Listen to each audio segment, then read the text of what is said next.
अस्सलाम वालेकुम। 9th class हमारा आज का टॉपिक है इंटरमॉलिक्यूलर फोर्सेस ऑफ अट्रैक्शन। जब हमने कोवलेंट बॉन्डिंग पढ़ी तो उसमें जो हमारे पास मॉलिक्यूल्स हैं हमने देखा कि वो एक दूसरे के करीब होते हैं और आपस में बॉन्डिंग करते हैं through the sharing of electron pairs. ठीक है। अब और आपने उसमें मुख्तलिफ टाइप्स पढ़ी कोवलेंट बॉन्ड्स की। एक तो आपने सिंगल, डबल और ट्रिपल कोवलेंट बॉन्ड्स तो पढ़े, लेकिन इसके अलावा आपने ये भी देखा कि it is possible to make covalent bond between two similar atom. Similar atom का मतलब यहाँ पर यही आप लोगों के जहन में आना चाहिए बात कि उन दोनों के न्यूक्लियस सेम है। ठीक है। लाइक अगर दो हाइड्रोजन एक दूसरे के साथ कंबाइन हो रहे हैं और H2 का मॉलिक्यूल बना रहे हैं तो they are having the same nuclear charge. एक हाइड्रोजन के अंदर भी एक ही प्रोटॉन है, दूसरे हाइड्रोजन के न्यूक्लियस में भी एक ही प्रोटॉन है और वो एक दूसरे के साथ कंबाइन करते हैं। जैसे ये इसका अगर आप न्यूक्लियस देखो तो it is having one proton, और दूसरे का भी अगर आप न्यूक्लियस देखो जो इसके साथ बॉन्डिंग कर रहा है, सपोज मैं यहाँ बना देती हूँ, तो वो भी आपके पास सिंगल इलेक्ट्रॉन है। ठीक है, लेकिन दोनों के प्रोटॉन भी सेम है और आपके पास ये बन रहा है। लेकिन आपने कोवलेंट बॉन्ड्स उन मॉलिक्यूल्स में देखे हैं जिनके एटम्स एक दूसरे से डिफरेंट हैं। मतलब जैसे कि आपने एग्जांपल देखी है HCl के मॉलिक्यूल की, आपने एग्जांपल देखी है हाइड्रोजन फ्लोराइड के मॉलिक्यूल की, आपने एग्जांपल देखी है वाटर के मॉलिक्यूल्स की, आपने एग्जांपल देखी है कार्बन टेट्राक्लोराइड के मॉलिक्यूल की। तो इन सब में आप देखते हो कि डिफरेंट एटम्स हैं जो कि आपस में एक दूसरे के साथ कंबाइन हो रहे हैं थ्रू द कोवेलेंट बॉन्ड। ठीक है। अब अगर तो ये सिचुएशन हो कि एक मॉलिक्यूल बना है थ्रू कोवेलेंट बॉन्डिंग और दोनों के न्यूक्लियाई जो हैं they are having the same positive charges in them, same nuclear force of attraction है, यानी इसके इलेक्ट्रॉन को ये जो न्यूक्लियस है वो इस एटम के इलेक्ट्रॉन को अपनी तरफ अट्रैक्ट कर रहा है और ये इस न्यूक्लियस इसके इलेक्ट्रॉन को अपनी तरफ अट्रैक्ट कर रहा है। तो एक जैसी न्यूक्लियर पुल लग रही है दोनों तरफ से। इस तरह से 9th क्लास जो कोवेलेंट बॉन्ड फॉर्मेशन होती है जिसमें इक्वल फोर्स ऑफ अट्रैक्शन से दो डिफरेंट एटम्स के nucleus shared pair of electron को अपनी तरफ अट्रैक्ट कर रहे होते हैं, तो इस तरह के कोवेलेंट बॉन्ड को हम कहते हैं non polar covalent bond.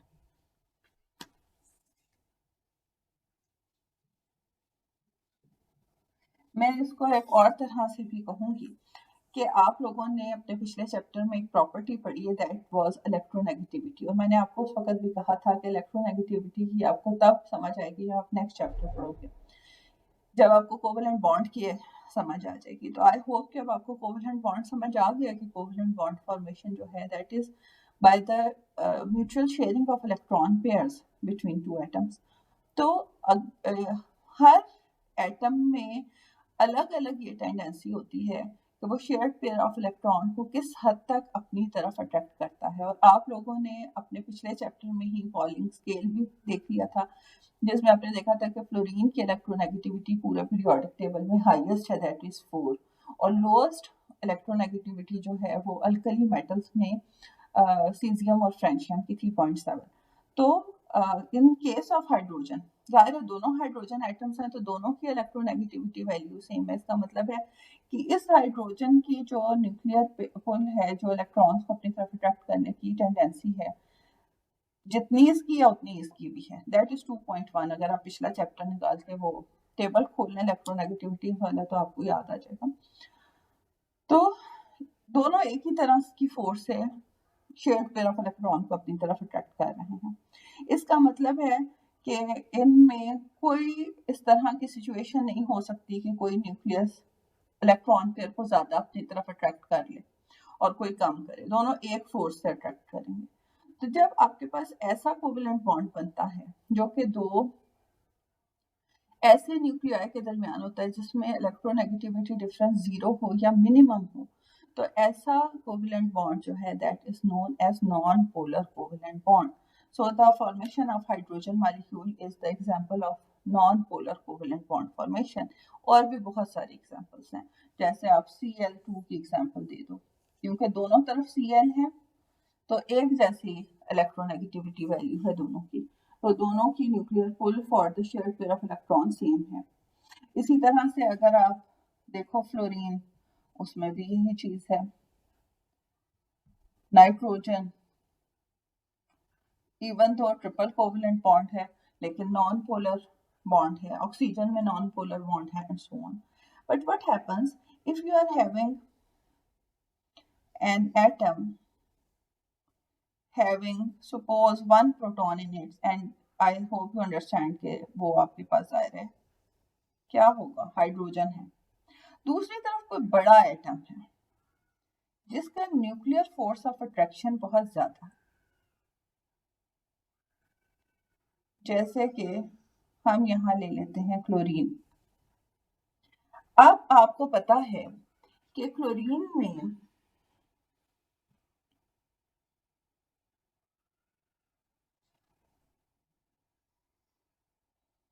Proton का नंबर 17 होता है और आउटर मोस्ट शेल में इसमें 7 इलेक्ट्रॉन्स हैं। इसके आउटर मोस्ट शेल में एक ही प्रोटॉन था जो इसने यहाँ शेयर कर दी, और यहाँ क्लोरीन का भी। This is H, this is Cl, this is the molecule of hydrogen chloride HCl। अब ये बात आपके बिल्कुल सामने है कि एक की न्यूक्लियर पुल 17 है, दूसरे की 1 है। एक का न्यूक्लियर चार्ज 17 है, दूसरे का 1 है। एक का साइज बड़ा है, दूसरे का बहुत स्मॉल है। अगर आप टेबल खोल के इलेक्ट्रोनेगेटिविटी वैल्यूज इनकी चेक कर लें तो आपको ये भी समझ आ जाएगी कि इसकी इलेक्ट्रोनेगेटिविटी वैल्यू 2.1 है, इसकी मुझे याद नहीं है लेकिन इससे ज्यादा ही है, 3 पॉइंट समथिंग होगी। So there is a large electronegativity difference between these two atoms। इसका क्या मतलब होगा? इसका मतलब ये होगा कि ये वाला एटम, क्लोरीन का atom, in shared pair of electron को अपनी तरफ ज्यादा खींचेगा, अपनी तरफ ज्यादा ले जाएगा। और जब ऐसा होता है 9th क्लास, तो हम कहते हैं कि वो मॉलिक्यूल जो है वो अब उसके बीच में चार्ज की डिस्ट्रीब्यूशन हो गई है, और इसको हम केमिस्ट्री की लैंग्वेज में कहते हैं पोल फॉर्मेशन। पोल का मतलब है चार्जेस की फॉर्मेशन हो गई है। और अगर मैं इसका स्ट्रक्चर यूं बनाऊं तो गलत ना होगा, यूं, ये क्लोरीन का इलेक्ट्रॉनिक क्लाउड है और ये हाइड्रोजन का इलेक्ट्रॉनिक क्लाउड है। और ये बड़ा इसलिए है कि इसने यहाँ जो शेयर्ड पेयर ऑफ इलेक्ट्रॉन थे उनको भी अपनी तरफ खींच लिया। तो हम आमतौर पे शो करते हैं क्लोरीन को कि इसके ऊपर पार्शियली नेगेटिव चार्ज है और इस पे पार्शियली पॉजिटिव चार्ज है। ये जो कर्ली का साइन होता है ये पार्शियल को शो करता है, ठीक है। तो इसके ऊपर पार्शियली नेगेटिव चार्ज है, इस पर पार्शियली पॉजिटिव चार्ज है। हम ये नहीं कह सकते कि इनके ऊपर कंप्लीट पॉजिटिव या नेगेटिव चार्ज है। याद रखें कि कंप्लीट पॉजिटिव और नेगेटिव चार्ज का मतलब तो ये होता है कि आपके पास आयंस बन जाए।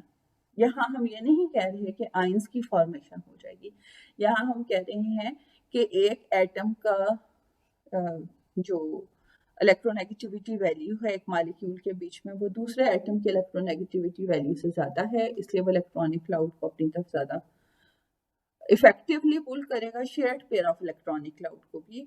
और रिजल्ट ये निकलेगा कि there will be the poles formation which are the positive pole and the negative pole, and we will say that they are having now partial positive and partial negative charges on them। जो electronic cloud को अपनी तरफ attract कर रहा है उसके ऊपर negative charge, और जो पॉजिटिव चार्ज जिसकी तरफ इलेक्ट्रॉन कम रह गए हैं उसके ऊपर पार्शियली पॉजिटिव चार्ज आ जाएगा। अब आप कंसिडर करें कि आपके पास एक कंटेनर है जिसमें सब HCl के मॉलिक्यूल ही मौजूद हैं, और आपने देख लिया कि HCl के मॉलिक्यूल में पोल्स की फॉर्मेशन हो गई है, ठीक है। तो अगर आपके पास एक कंटेनर हो जिसमें सब का सब आपके पास HCl के मॉलिक्यूल हो तो क्या होगा उसके अंदर?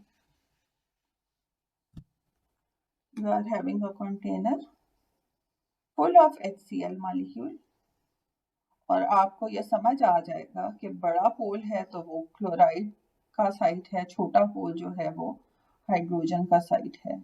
so तो यहाँ पर partially negative, partially positive, partially negative, partially positive and so on, मतलब बहुत सारे मॉलिक्यूल्स होंगे।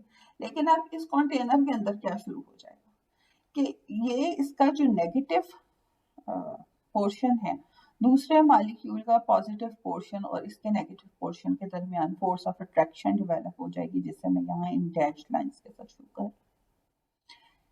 Positive pole of one molecule will form the attractive force with the negative pole of the other molecule.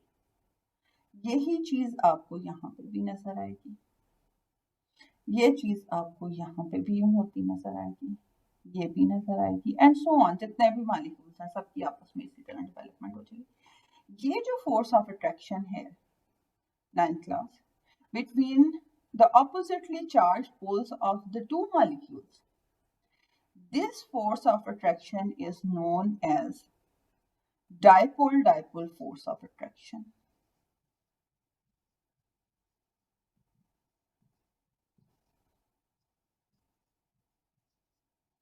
और ये intermolecular force की एक example है। आपके पास बहुत सारी डिफरेंट तरह की इंटरमॉलिक्यूलर फोर्सेस होती हैं जो कि मॉलिक्यूल्स को आपस में कंबाइन करके रखती हैं, जिनकी वजह से मॉलिक्यूल्स के different melting points, boiling points और डिफरेंट प्रॉपर्टीज होती हैं फोर्स ऑफ अट्रैक्शन की वजह से। उन डिफरेंट फोर्स ऑफ अट्रैक्शन में एक फोर्स ऑफ अट्रैक्शन है which is known as the dipole dipole force of attraction. ये बात याद रहनी चाहिए कि intermolecular force is not the same as ionic bond और covalent bond. These are weaker forces than those bond formation, क्योंकि वो भी अट्रैक्टिव फोर्सेस हैं लेकिन वो बिटवीन द टू एटम्स होते हैं एक ही मॉलिक्यूल में। और ये डिफरेंट मॉलिक्यूल्स के दरमियान फोर्स ऑफ अट्रैक्शन होती हैं जो कि इंटरमॉलिक्यूलर फोर्सेस होती हैं, और उनमें से एक टाइप जो है वो dipole dipole force of attraction है, जिसकी वजह से आप ये देखते हैं कि like you are having HCl which is a gas at room temperature, लेकिन आप उसे बहुत आसानी से बहुत कम टेम्परेचर पे लिक्विफाई कर सकते हैं क्योंकि उसमें strong intermolecular force of attraction होती है जो कि dipole dipole force of attraction है। So I hope you understand what is dipole dipole force of attraction। हमारा नेक्स्ट टॉपिक है और वो बहुत इंपॉर्टेंट है, इंटरमॉलिक्यूलर फोर्स की एक और इम्पॉर्टेंट टाइप जो कि strongest intermolecular force of attraction समझी जाती है। यानी वो भी जाहिर है कोवेलेंट बॉन्ड या आयनिक बॉन्ड की फोर्स ऑफ अट्रैक्शन से तो कम है, लेकिन जितनी भी इंटरमॉलिक्यूलर फोर्सेस ऑफ अट्रैक्शन है उनमें वो हाईएस्ट force of attraction है and that is known as hydrogen bonding। Hydrogen bonding में 9th क्लास में आपको सबसे पहले एग्जांपल देती हूँ और फिर मैं आपको ये इसकी डेफिनेशन बताऊंगी, तो आपको ये समझ आएगी। मैं एग्जांपल लेती हूँ वाटर के मॉलिक्यूल की, ठीक है। वाटर का मॉलिक्यूल जो है that is made up of oxygen and 2 hydrogens, और आपको मालूम है कि ऑक्सीजन में 2 इलेक्ट्रॉन पेयर्स हैं जो कि लोन पेयर ऑफ इलेक्ट्रॉन्स हैं and which are not participating in bonding, ये non bonding pair of electrons हैं। आपके पास एक कंटेनर है which contains many water molecules.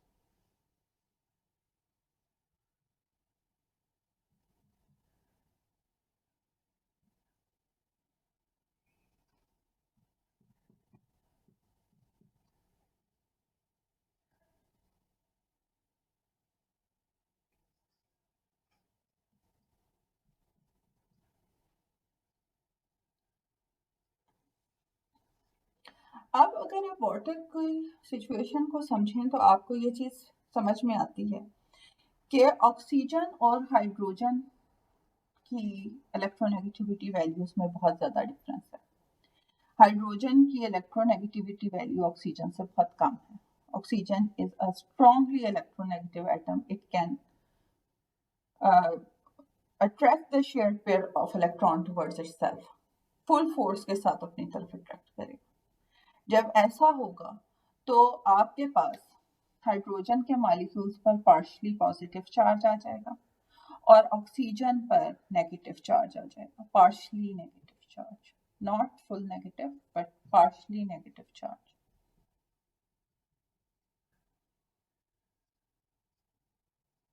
और फिर आपके सामने है कि ऑक्सीजन में तो लोन पेयर ऑफ इलेक्ट्रॉन्स भी है, so a strong force of attraction will develop between the partially positively charged hydrogen and the lone pair electrons of the oxygen. इनके दरमियान फोर्स ऑफ अट्रैक्शन डेवलप होगी।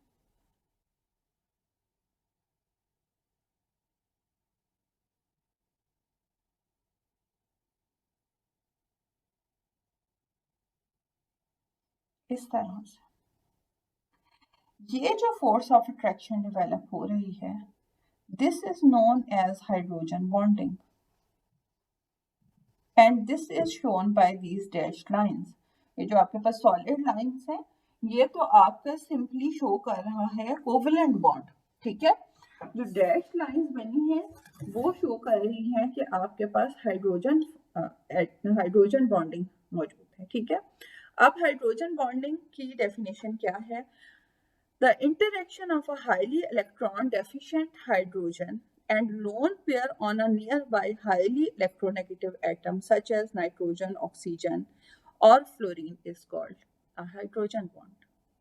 This is the definition which is given in your book, और आपकी book में ही hydrogen bonding के लिए figure बनी हुई है, फिगर 4.2, जो कि आपको बता रही है कि hydrogen bonding just another type of dipole force of interaction नहीं है। मतलब आपने पिछली जो एग्जांपल पढ़ी है डाइपोल डाइपोल फोर्सेस की, डाइपोल डाइपोल बॉन्डिंग की, वो HCl की एग्जांपल थी, और आप ये सोच सकते हैं कि हाइड्रोजन उसमें भी था और क्लोरीन में क्लोरीन इलेक्ट्रोनेगेटिव भी है और उसमें भी लोन पेयर ऑफ इलेक्ट्रॉन्स हैं, तो हाइड्रोजन और क्लोरीन के बीच में हाइड्रोजन बॉन्डिंग नहीं हो रही है, हम उसको डाइपोल डाइपोल फोर्स कह रहे हैं और इसको हम हाइड्रोजन बॉन्डिंग कह रहे हैं। तो दोनों का फर्क समझने के लिए आपको ये चीज़ देखनी है कि हाइड्रोजन बॉन्डिंग हमेशा ऐसे मॉलिक्यूल्स में होती है जिसमें ऑब्वियसली हाइड्रोजन जो होगा और इलेक्ट्रॉन डेफिशिएंट होगा, मतलब positive charge, partially positive charge आ रहा है, लेकिन दूसरी तरफ जो एटम है वो हाईली इलेक्ट्रोनेगेटिव एटम है। क्लोरीन की इलेक्ट्रोनेगेटिविटी फ्लोरीन, ऑक्सीजन और नाइट्रोजन से थोड़ी ज़्यादा ही होती है, और क्लोरीन का जो साइज है वो भी बड़ा होता है। ये जो ऑक्सीजन, नाइट्रोजन और फ्लोरीन है, इनके साइजेस बहुत स्मॉल होते हैं, तो अपनी कॉम्पैक्ट नेचर की वजह से हाइड्रोजन की जो हाईली डेफिशिएंट इलेक्ट्रॉनिक हाइड्रोजन है वो small size highly electronegative atom के लोन पेयर के साथ बॉन्डिंग स्टार्ट कर देता है, और इसको आप हाइड्रोजन बॉन्डिंग कहते हैं। So that is the one of the very important type of force of attraction, ठीक है। फिर ये जो फोर्स ऑफ अट्रैक्शन है, खास तौर पे हाइड्रोजन बॉन्डिंग चूंकि वाटर, आपको पता है कि जमीन का 3/4 पोर्शन वाटर है, और हमारी एवरीडे लाइफ में वाटर की इनॉर्मस इम्पोर्टेंस है। ना सिर्फ ये कि हमारी बॉडी का बेशतर हिस्सा जो है वो वाटर से कॉन्स्टिट्यूट हुआ है, बल्कि हमारी ज़िंदगी में मुख्तलिफ जगहों पे, हमारे इकोसिस्टम में और हर जगह पे वाटर जो है वो बहुत इम्पोर्टेंस रखता है। तो वाटर में ये जो एक्स्ट्रा ऑर्डिनरी हमारे पास ये हाइड्रोजन बॉन्डिंग जैसी स्ट्रॉन्ग बॉन्डिंग मौजूद है, जो कि वाटर के मॉलिक्यूल्स को एक दूसरे के साथ जोड़ के रखती है, ठीक है। देखो, कोवेलेंट बॉन्डिंग एटम्स को आपस में जोड़ के एक मॉलिक्यूल बनाती है, और हाइड्रोजन बॉन्डिंग मॉलिक्यूल्स को आपस में जोड़ रही है, इकट्ठा कर रही है, ठीक है। इससे क्या होगा कि वाटर का जो बॉइलिंग पॉइंट है, सपोज आपको मालूम है कि वाटर का बॉइलिंग पॉइंट 100 डिग्री सेंटीग्रेड है, अगर वाटर ही जैसा कोई और मॉलिक्यूल ले लें, जैसे कि आपके पास है हाइड्रोजन सल्फाइड H2S, तो H2S is a gas at room temperature, ठीक है। Water is a liquid at room temperature. मैंने H2S का जिक्र इसलिए किया है 9th क्लास, H2S, ये आपके पास H2O है H2S और H2O जो हैं वो आपस में मिलते जुलते कंपाउंड्स, इस लिहाज से कि ऑक्सीजन और सल्फर एक ही ग्रुप में है, 6 ग्रुप में है ऑक्सीजन और ऑक्सीजन के बिल्कुल नीचे सल्फर है। लेकिन वाटर की प्रॉपर्टी हाइड्रोजन सल्फाइड की प्रॉपर्टी से बिल्कुल डिफरेंट है। उसका रीजन ये है कि वाटर में तो हाइड्रोजन बॉन्डिंग डेवलप हो जाती है, लेकिन हाइड्रोजन सल्फाइड में हाइड्रोजन बॉन्डिंग डेवलप नहीं होती। और उसका रीजन ये है कि सल्फर का साइज बहुत बड़ा है और उसकी इलेक्ट्रोनेगेटिविटी की वैल्यू ऑक्सीजन से कम है। सो एक ही ग्रुप से बिलोंग करते हुए दो हाइड्राइड्स हैं, दो हाइड्रोजन के मॉलिक्यूल्स हैं, एक hydrogen sulphide and the other one is water, and still one is having hydrogen bonding in it, the other don't have hydrogen bonding in it. ठीक है, so ये प्रॉपर्टीज जो है हाइड्रोजन बॉन्डिंग की बहुत इंपॉर्टेंट है। जैसे अगर हम अपनी बॉडी की ही ह्यूमन बॉडी की बात कर लें, एनिमल्स या प्लांट की बॉडी में की बात कर लें, तो हमारे बॉडी में प्रोटीन्स हैं, डीएनए हैं और जितने बायोलॉजिकल मॉलिक्यूल्स हैं, कार्बोहाइड्रेट्स वगैरह, सब में हमें हाइड्रोजन बॉन्डिंग नज़र आती है। इसी तरह से हमारे पास बहुत सारे सिंथेटिक मटेरियल्स हैं, बहुत सारे एडहेसिव्स हैं। जैसे हम पेंट वगैरह करते हैं तो वो दीवार के ऊपर क्यों चिपक जाते हैं, वो इन्हीं फोर्स ऑफ अट्रैक्शन की वजह से, हाइड्रोजन बॉन्डिंग की वजह से, या dipole dipole force of attraction की वजह से they are use as adhesives, वरना इनका कोई वजूद ही ना होता। So hydrogen bondings are very much important type of force of attraction, but it is the intermolecular force of attraction। और आपने हमेशा याद रखना है कि इसकी इंटेंसिटी कोवलेंट या आयनिक बॉन्डिंग से कम होती है, लेकिन इंटरमॉलिक्यूलर फोर्सेस की सब टाइप से ज़्यादा होती है। ठीक है, so this is our today's topic।